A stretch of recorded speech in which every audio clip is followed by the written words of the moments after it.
इस पानी की भी एक ज़ुबान होती है। जी हाँ, पानी सुनता भी है और उसका इजहार भी करता है।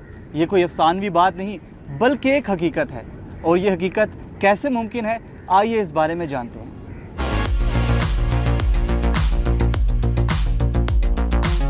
2004 में जापान के साइंसदान मज़ारो इमोटो की किताब the hidden messages in water ने दुनिया को हैरान कर दिया। मज़ारो इमोटो का हमेशा से मानना था कि पानी भी एहसास समझता है और यही जांचने के लिए उन्होंने एक अनोखा तजर्बा किया। मज़ारो ने पानी की बोतलों पर मुस्बत और मनफी अल्फाज लिखे और फिर कुछ पानी की बोतलों को खूबसूरत मौसीकी सुनाई और कुछ को बेतरतीब शोर। ये सब करने के बाद मज़ारो ने जब इस तजर्बे के नताइज देखे तो वो इंतहाई हैरान कुन थे।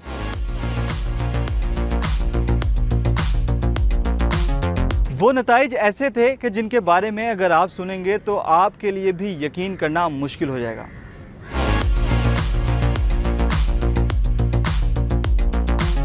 इज़ारो मोटो ने -5 से लेकर -25 तक जब पानी को जमाए जाने के बाद उसका मुशाहिदा किया तो उन्होंने देखा कि पानी की जिस बोतल पर मुस्बत अल्फाज लिखे गए थे उनके क्रिस्टल इंतहाई खूबसूरत और तरतीब में थे, लेकिन जिन पर मनफी अल्फाज लिखे थे या उन्हें शोर की आवाजें सुनाई गई थीं उनके क्रिस्टल टूटे फूटे और बेरब्त निकले। इससे साबित हुआ कि न सिर्फ अच्छे या बुरे अल्फाज बल्कि मौसीकी और शोर, हत्ता के इंसानी रवैये का भी पानी पर वही असर हुआ जिसने साइंस की दुनिया को हिला कर रख दिया। दूसरे साइंसदानों ने जब इस तजर्बे को दोहराया तो नतीजा वही निकला। तो इससे ये साबित हो गया कि पानी सुनता है, समझता है और अपने अंदर वही अक्स महफूज कर लेता है जो आप उसको देते हैं।